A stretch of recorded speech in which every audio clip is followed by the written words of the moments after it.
if you don't move behind the music, you go to see a doctor because something's wrong with you. Any kind of work that they did, they always had music, which was more or less of a Negro and black influence, I'd say, in this country when they began developing jazz. But it's American. It's truly an American art form. See, without the bass, there wouldn't be no band. You had to have that feeling, or the people would insult you if you wasn't playing the bass right. We have tried to record and remember our youth and eulogize the wonderful people that came before us. Just as basically New Orleans bass playing, the way the old masters played, playing the way they played in the beginning. What's the best thing? You're enjoying yourself. You're getting kicks out of what you're doing. And just as happy as if I had $1 million. Because I tell you, your ear, that's your money. And it's amazing and it's very gratifying when we go abroad, that the one truly thing that everybody's concerned with is jazz. And they accompany the way we're playing. I came to the Soviet Union a few years ago with Miss Pearl Bailey, and my bass got broken. And everybody in Moscow knew Milt Hinton, the judge. And when I came with my bass broken, every bass player in Moscow was offering me the courtesy of using his bass. It's just amazing what truly an American art form does. If we could just open this world and let everybody see what jazz is like and how we get along, because it is an auditory art. We don't see each other, we hear each other, and we respect each other by how we sound. And that goes for the entire world. I can't speak Chinese, but if you put the notes out and give me some blues, we'll play it together. And this is what the world is all about. And I'm very happy to be a part of this great musical society. I've been in the band 16 years. And Danny had been in the band with me, Cap Calloway's band. Anybody from New Orleans, or any musician that came up and needed some help could always come to his house. Like he said, you could eat. He fed so many musicians, he really did. And anybody here in New York can tell you that Lou Barker and Danny Barker were like a salvation. Their house was like a settlement house. And he was really, to this day, he's my dearest friend. When you play jazz, New Orleans jazz, you got to give that music something special. You got to give a lilt, a beat, a momentum. You see, and we're used to doing that thing, you know? Doing that thing, well, you got to, you do the scrunch. So you got to pluck that bass or play that instrument a certain way, a certain lilt. Nobody's in a hurry, all that running and jumping. No, you take it easy. With somebody you got a feeling for, well, you do that thing, you know? You understand that? You know what I'm talking about? For sure. See the expressions on a young lady's face and the old lady's face. Smile. Got that feeling, you know? Doing the scrunch. Maybe she could give you an example of how to do the scrunch. Huh? Come on, do the scrunch. Let me show you how to do it. Get up. Get up. Come on. Thing. Loosen your arms. I don't know what I'm doing. You're in a thing.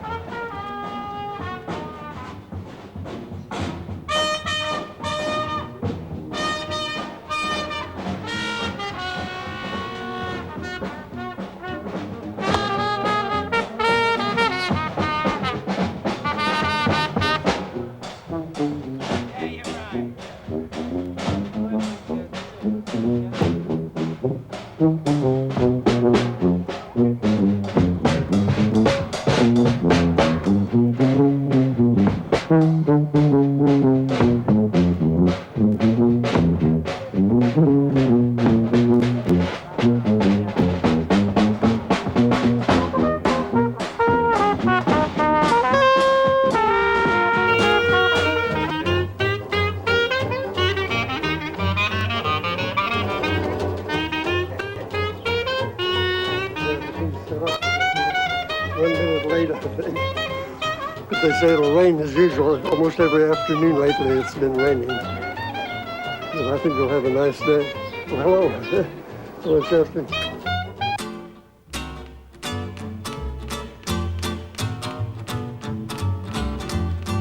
Let's fly down or drive down to New Orleans. That city, so pretty, full of historic scenes. Yeah, beautiful babies. Job opportunities were probably limited very much for almost anybody, especially the darker shades of the colored people here. And they had to take any kind of a job they could get. It's always been considered a good time city here, the city that Carey forgot. It was a seaport where a lot of sailors came in. There was always a lot of fun going on. And they always needed music for those events too, the parties and the dancing naturally.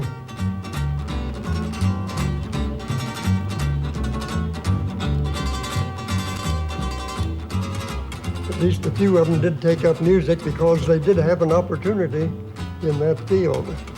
Every corner saloon would have a little trio or 4 or 5 pieces if they could afford it. The white insurance companies would not insure any of the black people, so they had to get their own insurance organizations, so they'd join a club, pay dues every month to furnish music and expenses of the funeral. Of course, all of these clubs had to have a dance, and they'd have a parade at least once in the summer, sometimes a couple of times. They'd have these dances quite often on a Saturday night, the day of the dance, and they'd put a 6 or 7 piece band up on the truck or the wagon. They would travel around and stop at every corner in that neighborhood. And the fact that a lot of sailors came in trying to have a good time, just like they also had the legalized prostitution here, the district in Storyville, which employed a lot of piano players and a few bands in the cabarets. All of those things helped create jobs for the musicians, of course, too. The fact that it was a good time city.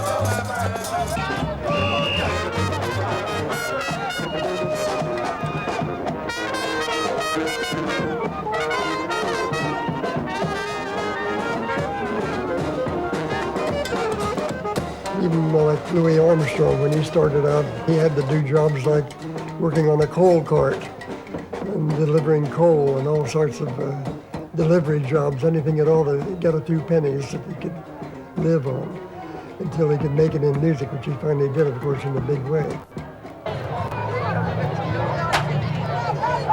Need work, bad, a family man, all about $1. They're paying 50 cents a pound now, trying to make $1 to survive. This is a good time town, a 24-hour town. And in the case of black people, like, you got a paint job, well, to escape to do this hard work, because one time black people in this town were relegated to doing all the manual labor to clean up, to mop it up, we experts on detergents, soap and powders and brooms and mops and all that business, see? So they may look a little tacky, but most of them know how to keep clean. Here's a chance for you to be celebrated playing jazz. You're something special in New Orleans when you play jazz. And Chester was something special playing jazz. See, he's been playing all his life, and he sets an example for other kids to see. Mr. Chester. I remember he had on knee pants when I first saw him. I was very small, and he had a bass, go and play a job. So he's been playing a long time, you know. So Chester realized that he could make a living at it, and one of the few people that made his entire living at that. Many other musicians at times had to take another manual labor job. People were cigar makers And there's plasters, and they worked at it, but they played music for pleasure. Played music for pleasure, and they had to the homestead, you know, to keep the tables going and the pots going, extra money. They do it today. And so music was for kicks too, you know. They call it fun money. So you can find an excuse to start a party here quicker than any place I've ever been. See? This is one of the few places in the world I know where they beg you to eat, and if you refuse, they get violent and mad with you. But here they start off with food, you know. That's eat.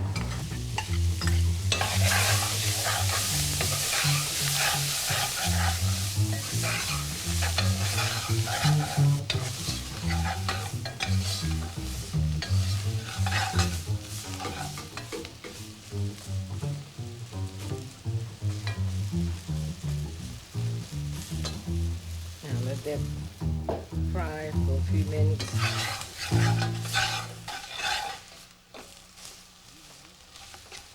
And then you put your onion, your garlic, your celery, your bell pepper, and your green onions, and you let it fry some in your roux, and then you drop your shrimps in and you let it cook till it get done. And that's what shrimps do. Difference between Mr. Zardis and me was the fact that I had the opportunity to get an education. So we had a whole generation of young black kids that were really being reminded every moment of the day by their parents, we're trying to make this better for you. That's the reason we left the South.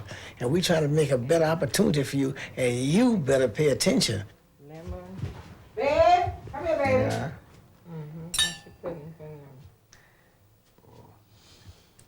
Smell like something in the front. It was unusual. I think he went to maybe the 7th grade. I know Jelly Roll Morton only went probably to the 5th grade. Well, that 5th grade didn't really hold some of them back. They learned enough in 5 years. And our parents now, just coming from the South, seeking a better way, they were concerned that their children should get a better education. I'm the only one in my family that played music. Yeah, I love music. I had a pretty bass, just about so high. And you talk about loud, boy, that bass had some tone. It boom, boom, boom, boom. They sung it way down 2 blocks from now. My daddy was a shoemaker.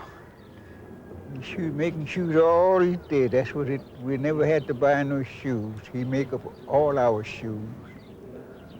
Wonderful man, had mustache like that. Big, long, black mustache, which weird like that. Pretty teeth in his mouth, always pretty teeth. Every time he catch him, he got a smile. You see them gold teeth shining that way down next corner down there. Wonderful man. My brother, well, he was working in the French market now, but I haven't seen him in quite a while. So, at least to ask him where he work at. Now, I know he might be working in the same place. Telemac, that's his nickname. Hey, Mr. Chester. Some of the boys know me. Yes, no, I just will hustle around like I've been doing, that's all.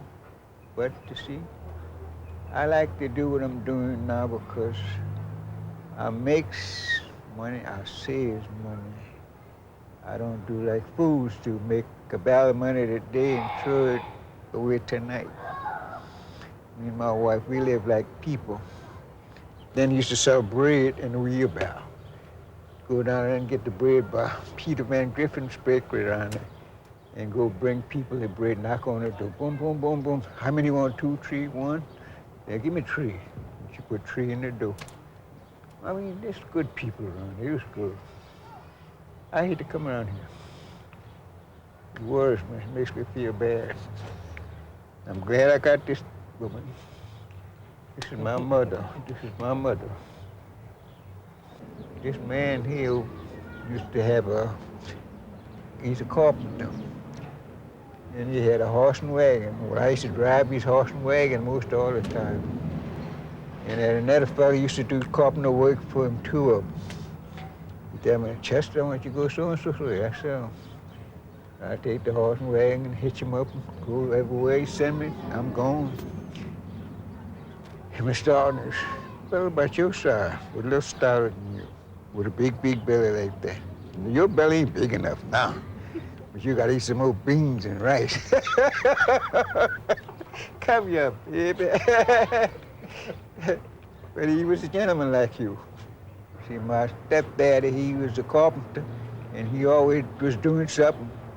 That's what caused me today, putting nails in my house, or doing something to my house, because I taken after my dad.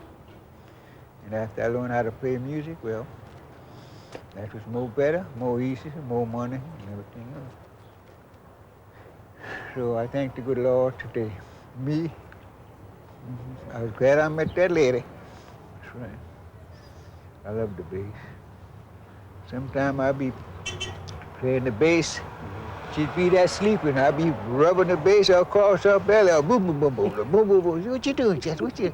I said, I'm playing the bass. She said, I'll put that bass down. Oh, boy. It makes me feel good.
See that?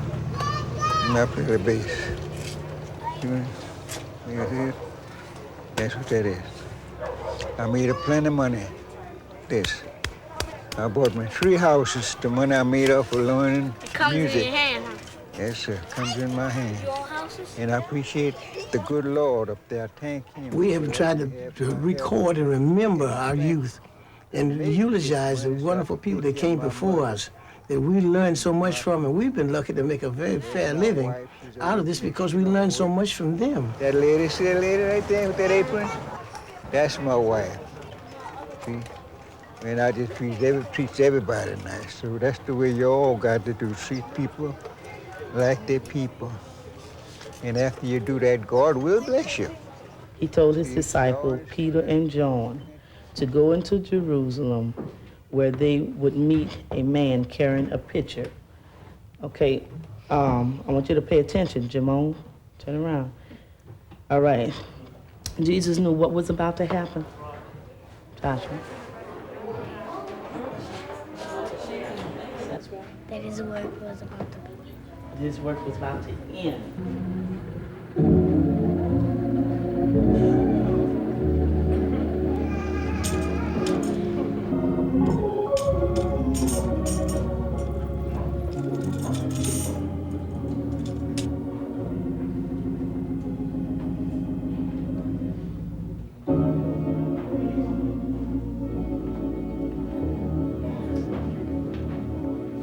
So beautiful, so beautiful. All that dignity. All of the dignity. All of the moral.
Sundays we have church, it be so good, and the people be feeling so good, they don't want to go home. We start song, we start clapping, and the music start playing, and we just start all over again. Don't want to leave and go home. Yeah, we have great church at our church. He died! After he died, till the sun stopped shining. He died, till the moon dripped away in blood. He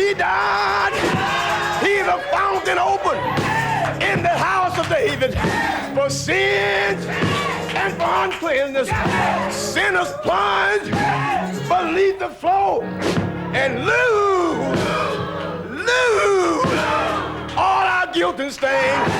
Can you say yes? If you haven't say yes, come on and say yes.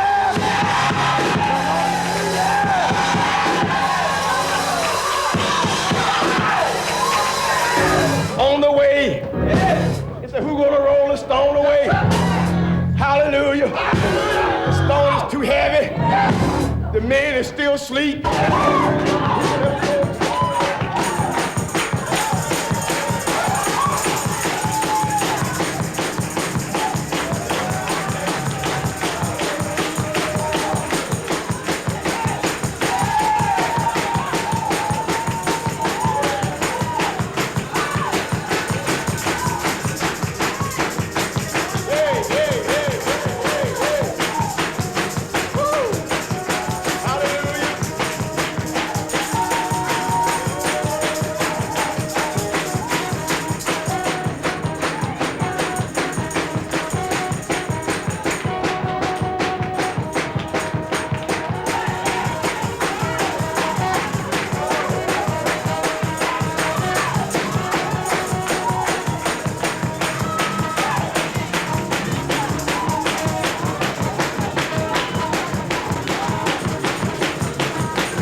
Especially that beat, that infectious beat that they dance to or march to, which inspires them, keeps them from getting tired. Even at a march, they can march all day sometime and follow a parade for hours without even thinking about all the walking they're doing because they enjoy it so much.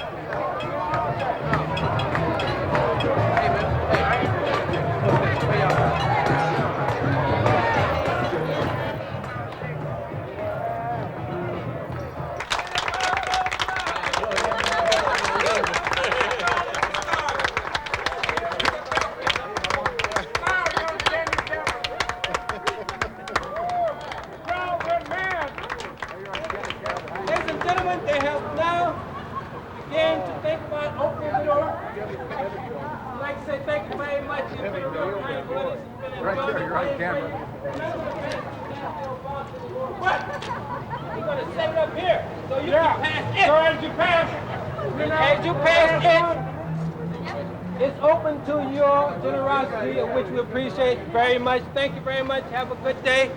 Enjoy your meal. Enjoy this beautiful weather, and have a safe trip home. Thanks again, folks. Bye-bye, Blackbird. Thank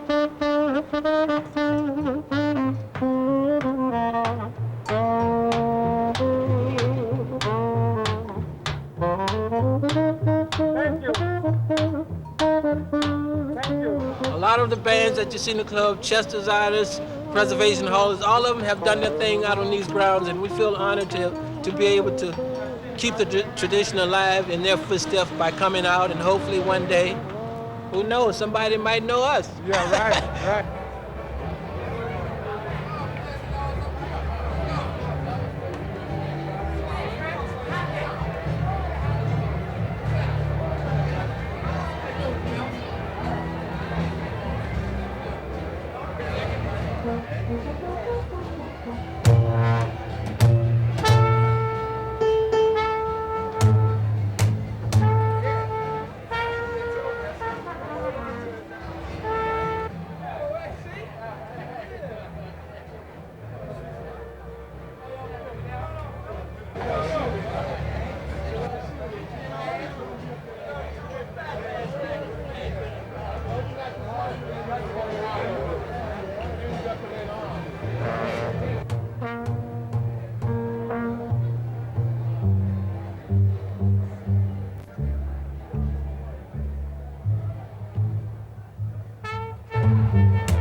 Describe to me what your father does for a living. For a living? Yeah. He plays that bass. That's his living. Because I figured that bass was first. And if I'd go rehearsal with a band, well, I'm a rehearsal. There ain't gonna be no mess up. I see guys used to give me $10, $15 just to come rehearsal with the band, just so they can make recording. Well, I don't know what they be getting, but I know they be getting a good sum of money. They come there and give me $25, $30. Just that's for you. So, okay, thank you, man. The word bass means bottom. Architecturally, it's the lowest part of a building. Musically, it's the lowest voice in the orchestra. It's the lowest human voice in the choir. It is supporting. It should be identifying. It's made to support the rest of the singers. And it should be strong, like architecturally. If the bass is strong, the building won't stand. So consequently with a bass, I tried it, and this is what in jazz, with the great jazz bass players like Mr. Zardis and like Wilman Bro, like Pop Foster, like Bill Johnson, like the great bass player that was with Paul Whiteman, Brown. These great players played identifying the band.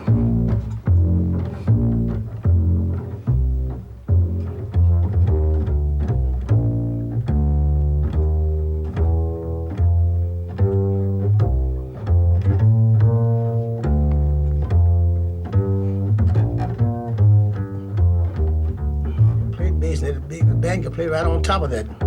Everybody know what it was. 1, 2, 1, 2, 3, 4. 1, 2, 3, 4. 1, 2, 3, 4. 1, 2, 3, 4. 1. Then when the bands begin to, instrumentalists begin to, this is when the band is playing. So you should be very plain to identify the chord, and the trumpets and the trombones and the saxophones all playing. Now when one individual begins to play, and he's soloing and creating his own style, the bass should also support him by playing 4 beats.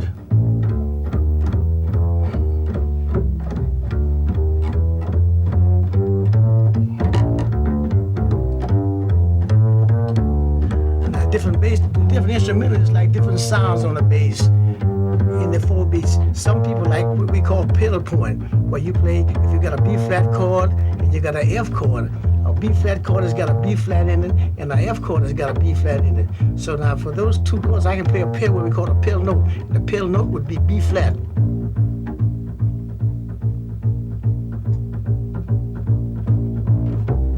E flat.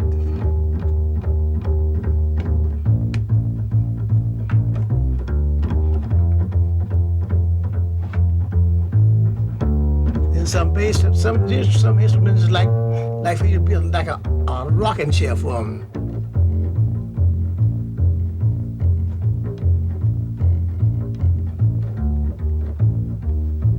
It's 1 in 5 or 1 in 4. The tonic and the subdominant or the dominant. Then some like.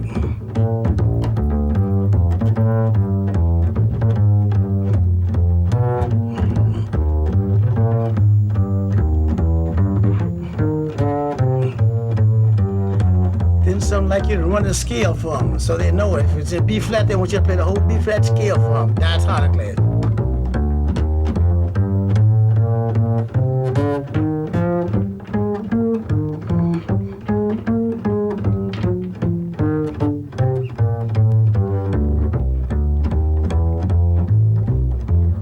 And as we say in bass, everybody plays, the saxophone plays a dozen courses, the trumpet player plays a dozen courses, the trombone plays a double courses, a dozen courses, and everybody plays, and when you've been playing for 20 minutes, a half hour, then they turn to you and say, you got it.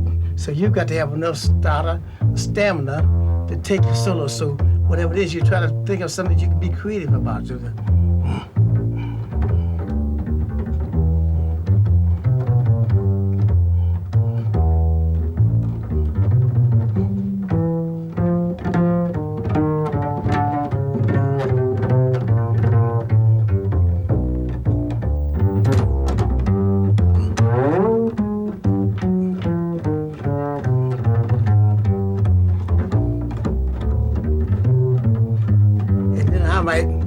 Solo, I might remember what Paul Forster did and what Mr. Zardis did with their slap bass, so I might go into something like this.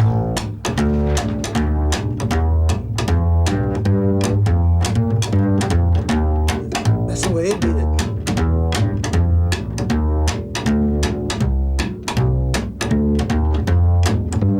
And I say, well, maybe I can do a little bit of that.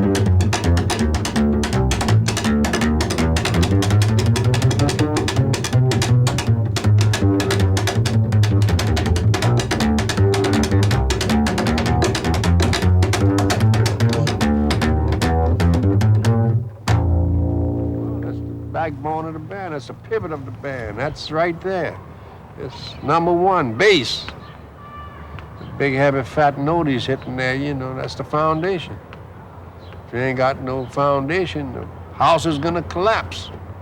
Because lots of finger bowls, some of them be too close in there. You got to put a piece in there to raise it out enough for you to get up. You see, now like that's too close for me now. So I can't get a good hold to play like I want to play. This bass that we're talking about primarily is one of the things that set this truly American jazz form in the right paces. It's really important. The bass is important because it is identifying.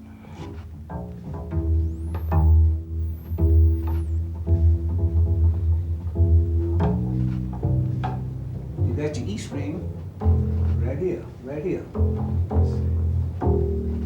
Yeah? And because guys that preceded me, like Mr. Zardis, And your G is right here. and they concocted the idea of picking this bass. And this is what I've tried to do from watching Mr. Zardis when he played.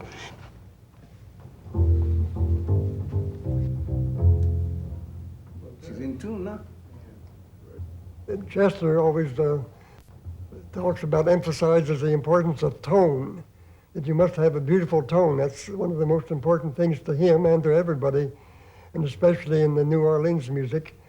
To get that beautiful tone and a big tone that would carry throughout a dance hall or outdoors when you're playing, say, a parade or a dance outdoors at a picnic. The harder you bear on the string, that's the more tone you get off of your instrument.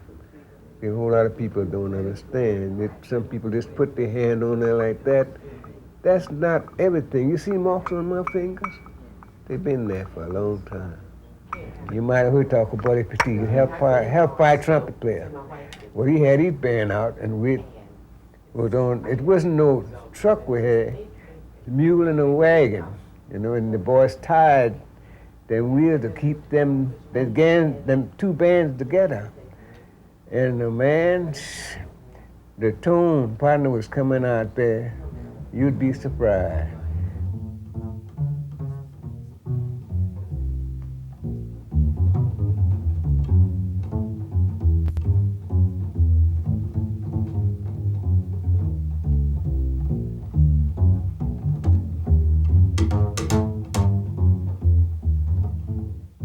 So that band got mad because everybody was giving me the credit and the people was enjoying what I was doing. See? Hey, do your work up there, be all right. See, lots of times I tune the bass up, but it don't be tuned up to my ears. You know, you got to tune the bass to your own ears.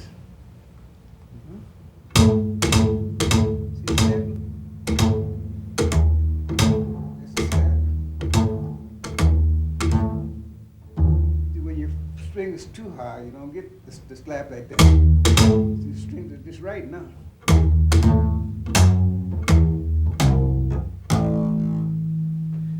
Even if your strings are too low onto the fretboard, you won't be able to get that Yeah, slap. yeah. You make treble. I make treble most of the time, but they're too low now for me.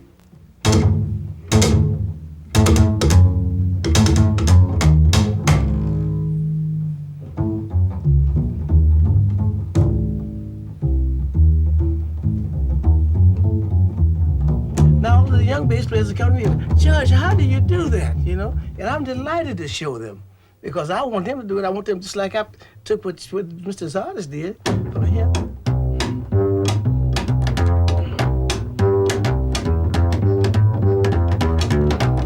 took it and did.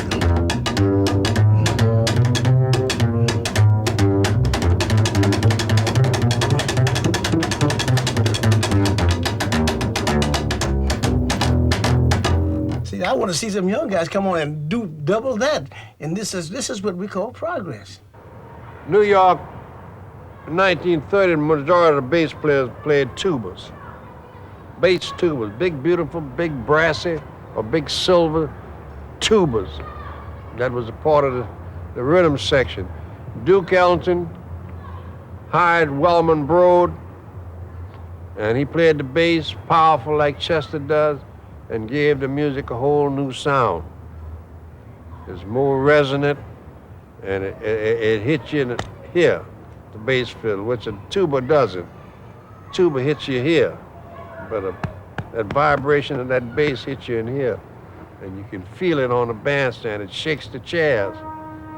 So for some reason, everybody started changing over to bass fiddle, and that was it.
Bass players wanted to copy that. They saw what it did to the band, and everybody liked it.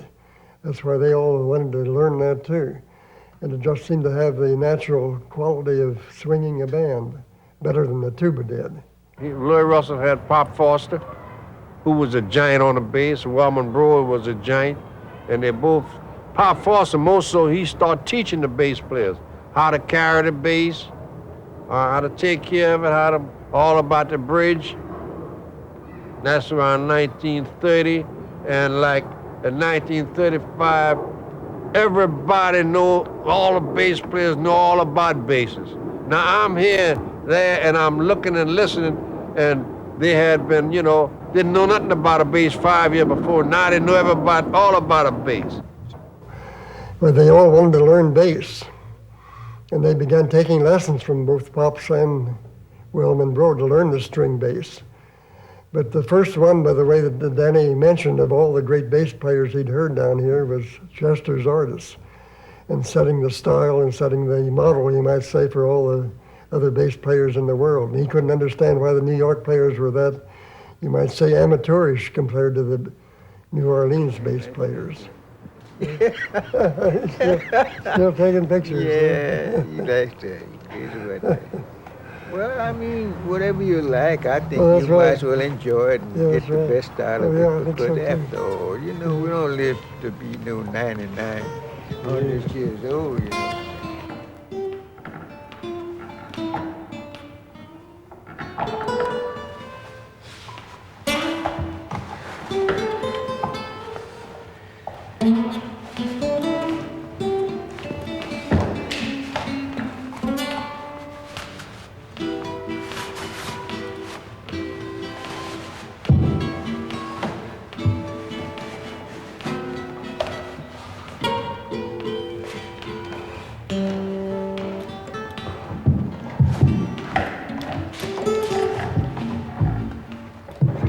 Monroe and Pops Foster, since they were in New York, got more publicity than Chester did, but Wellman really took up bass later than Chester did.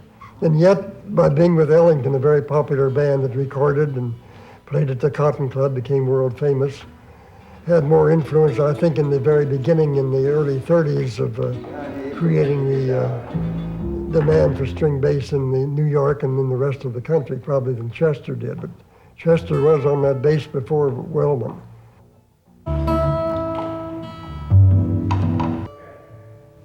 Illaba, hear you over there.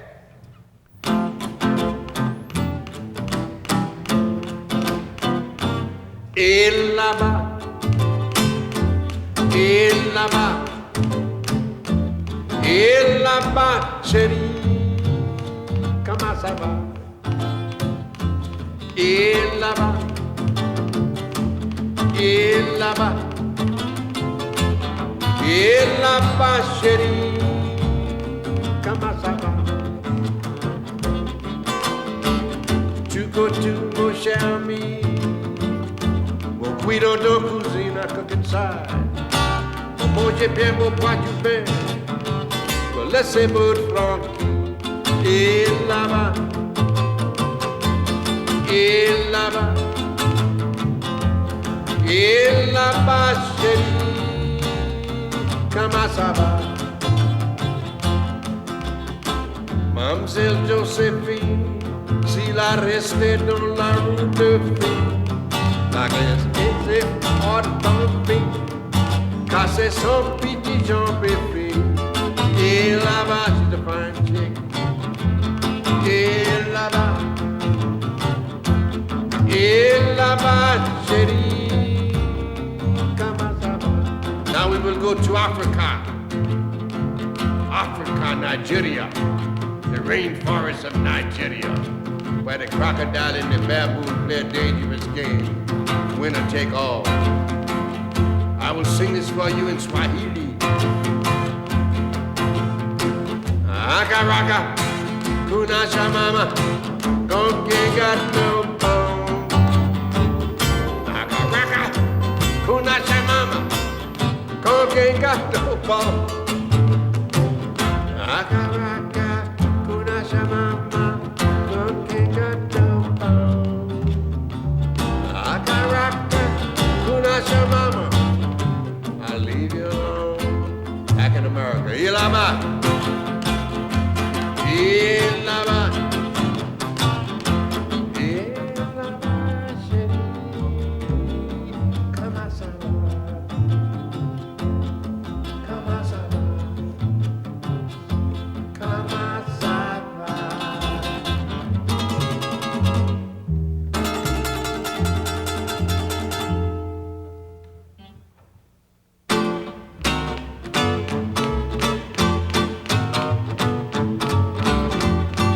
Let's fly down or drive down to New Orleans. That city, so pretty, full of historic scenes. Yeah, beautiful babies, I'm gonna take you and parade you up and down and around.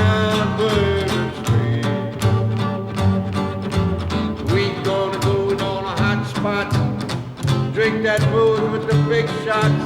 Down, down, down on Bourbon Street.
Chester, of course, started playing in bands soon after he started on music in 1915. By 1920, he was playing with some of the best bands, some of the greatest musicians that have ever lived in New Orleans, notably Buddy Petit. Unfortunately, they never got to record. It didn't become nationally famous because they didn't want to leave the city. They liked to stay here with their family, and they liked the food, the gumbo and the red beans and rice that they all rave about, which we had yesterday at the party for Chester.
Here's a chance for you to be celebrated playing jazz.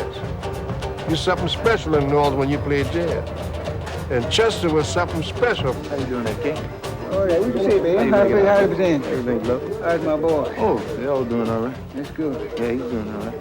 That's good enough. I seen him the other day. He did that at Oh, yeah. one gone. I see, I catch you. That boy got some nice things. Oh, yeah. He's getting Take it. cool, you know. Yeah, you know. He's got a little harmonica he's been playing, you know. Oh, no, one. Yeah.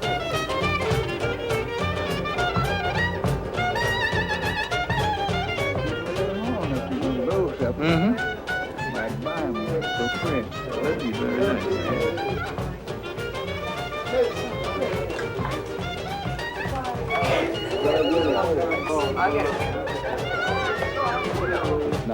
Anya, right.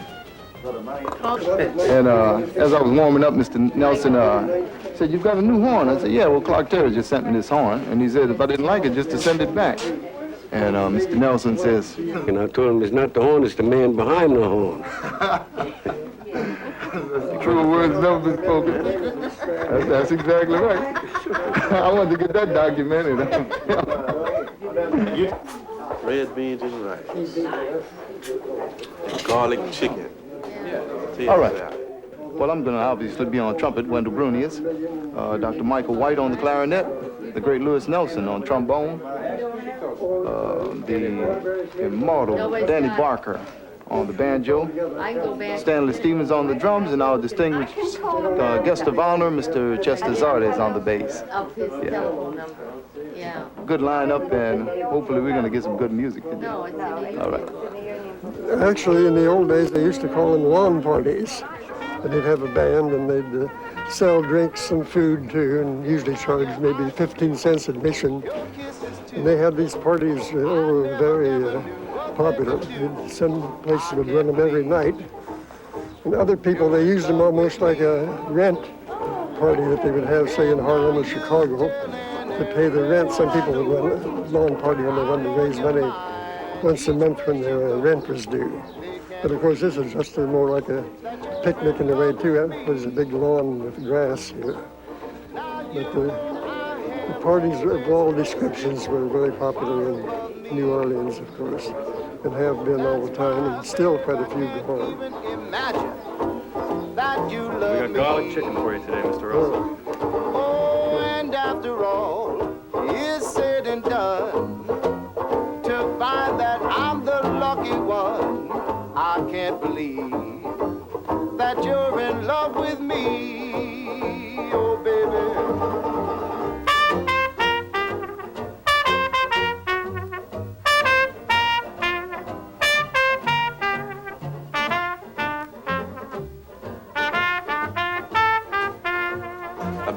Chester now for about 5 years. And every moment of it has been enjoyable. Short bands, large bands, trios, whatever. Fantastic. It keeps me in line. Keeps me going. When it goes the wrong way, you say, nope, like this. Keeps me in place. Very enjoyable.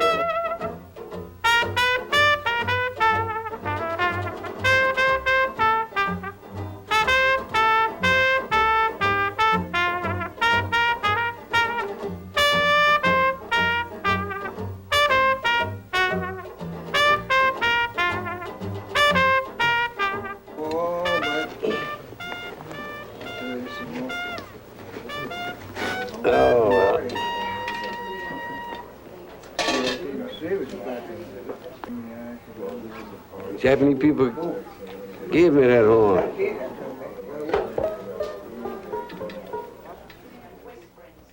What you want, whisper? All right, I'll make a medley. I'll start on My Mother's Eyes first. One chorus, then go to whispering. Okay.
How did the music sound to you, Oh, Mr. very good. It sounds all right. Tell me Considering it's outdoors now, too, it doesn't sound thin or anything. It sounds good and full.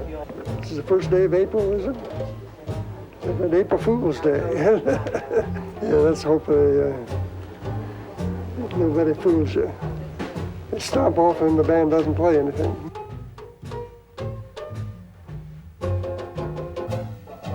When you over? Pretty soon. Well, a lot of times Chester will get there over an hour before the job starts to be sure that his bass is all in shape and tuned up and the right strings and everything adjusted and be ready to play and be right on the job trying to please the public.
sound, Chester? You sound all right to me.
I may be black, so, but I'm somebody.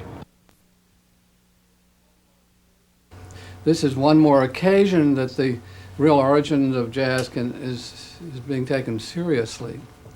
The thing that Jelly Roll first informed me and the world about, and he brought it all back to the city where it really happened, and it couldn't have happened anywhere else because this was the town where Creole culture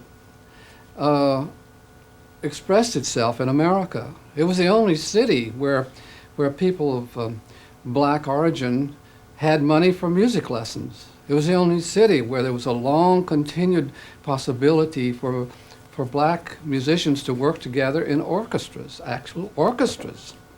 There were black composers who had their works published in Paris, but more important, there were bands in every neighborhood that had a long continuity and that represented the spirit of the free colored people of New Orleans. And Zardis is first and foremost a neighborhood musician.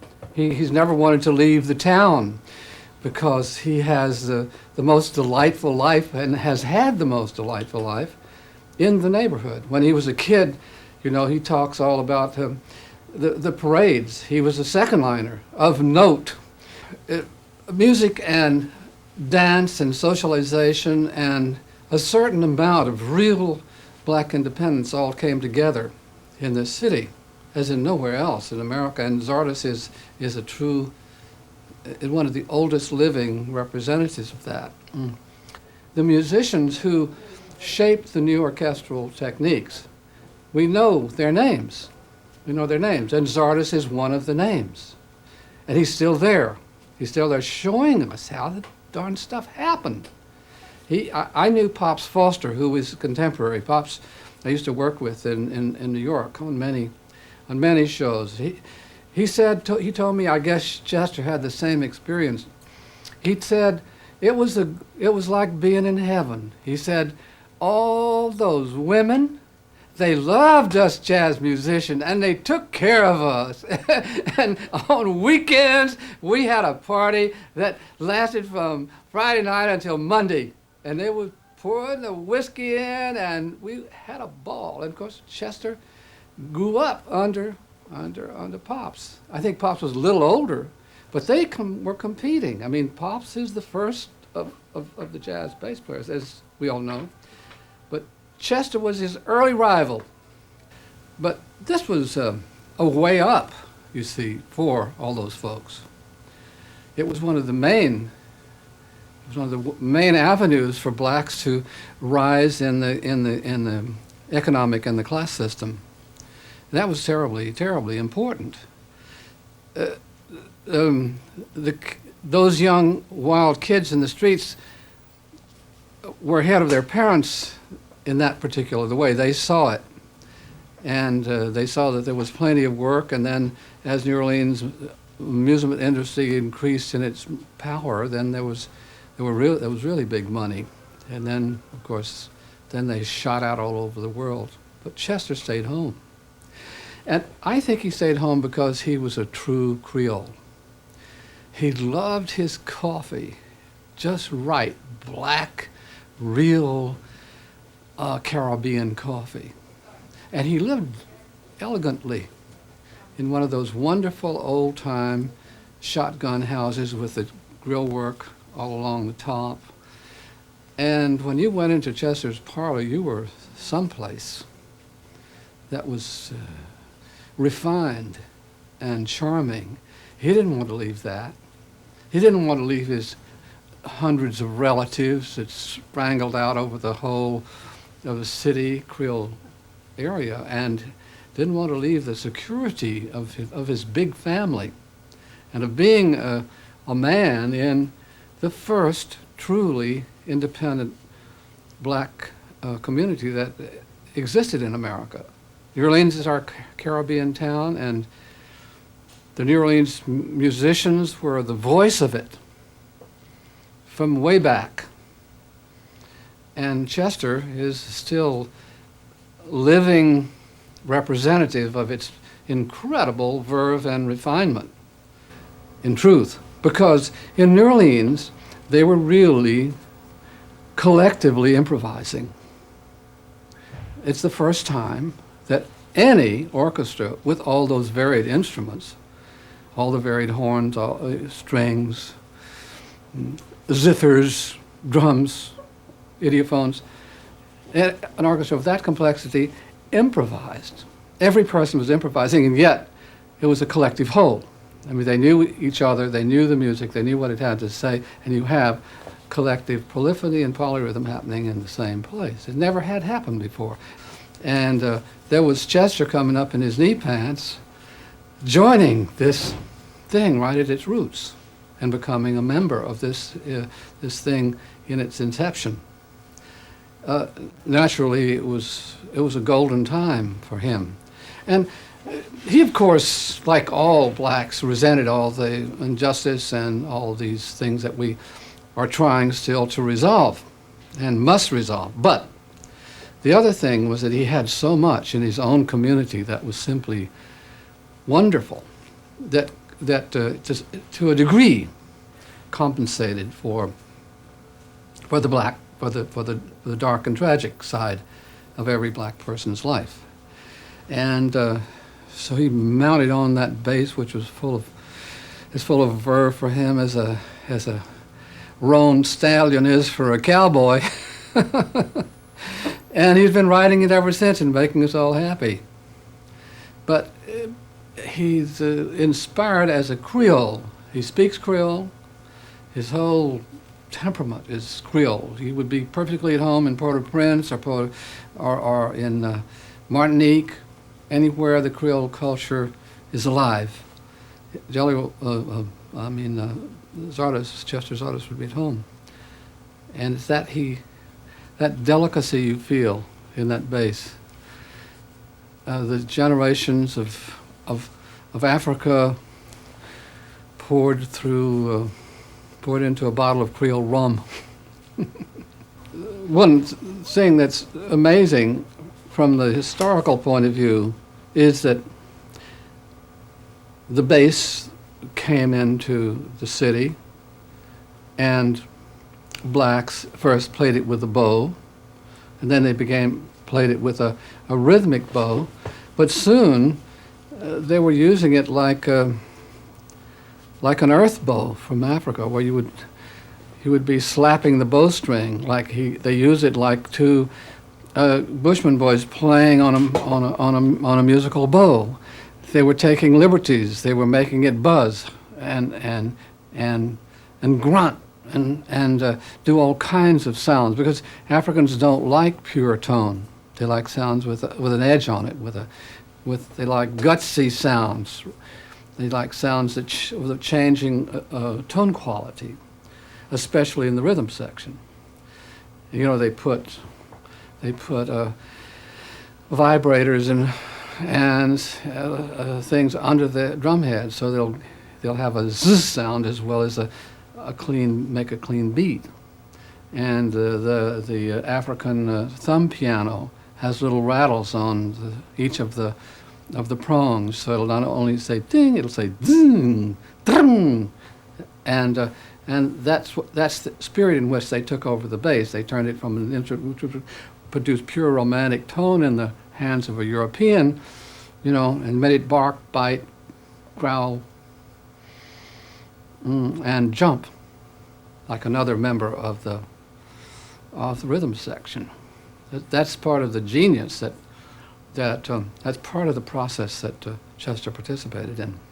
What Chester does with such confidence, such ease, the melodist never goes away from him. And yet he's being so complicated. I'm having to try, because he's been playing with all these giants all of his life. I mean, in other words, he's been speaking Creole. He's been speaking Creole. Everybody else has been trying to speak it in Middle Westernese or Harlemese or something. To forget that Creole is the bass line of jazz. You can't go away from that. All the good tunes are Creole songs. It's wonderful that a true working class, self-educated, self-taught musician is being celebrated here, Mr. Zardis.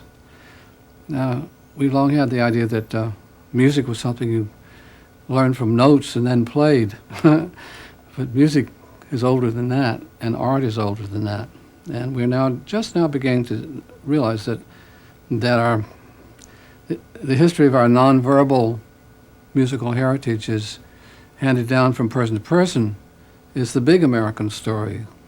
Our composers are just trying to catch up with our alley musicians, with our folk musicians, our mountain people, and people like Chester Zardis, and then people of New Orleans. And it's especially true in the case of jazz, which was an enormous revolution. I think it's equivalent to the discovery of the atom or something. I mean, collective improvisation never occurred before at that level. And to look back to those incredibly important heights of achievement that occurred between 1900 and 1930 among the musicians of New Orleans, and they're the people that learned from them. It's like looking back at maybe the best thing that happened in culture in the 20th century, certainly the most influential thing. And in that look, we can learn to be better artists, better people, and certainly better jazz musicians. And when you see Chester and his friends playing this movie, and it just breaks my heart. I mean, to see that it's still alive and that we can really learn from them. And it's enormously important, it seems to me, for blacks to realize that they have such important artistic ancestors and that they don't have to go to our white schools of artistry or take the white road. They have an enormously wide, rich Afro-American highway to travel that's theirs. All they have to do is step out on it and not be embarrassed. Yes, they are.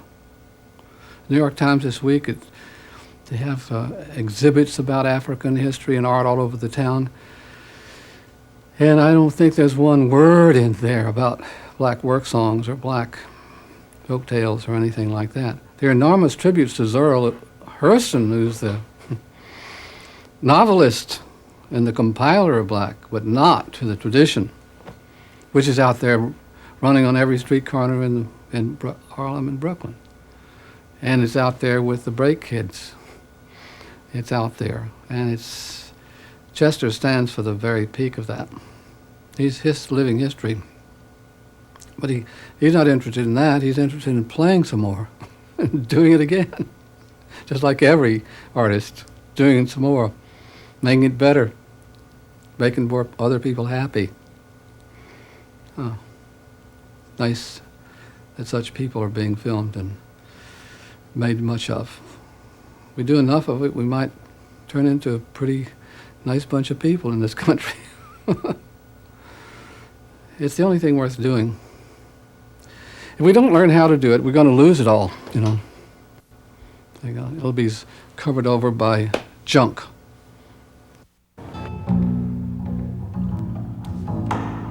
How's about a G?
you snapping it? Get back some. I don't like them close. He's taking me or Chess? What? I don't know. He's taking. It's pretty much hot now.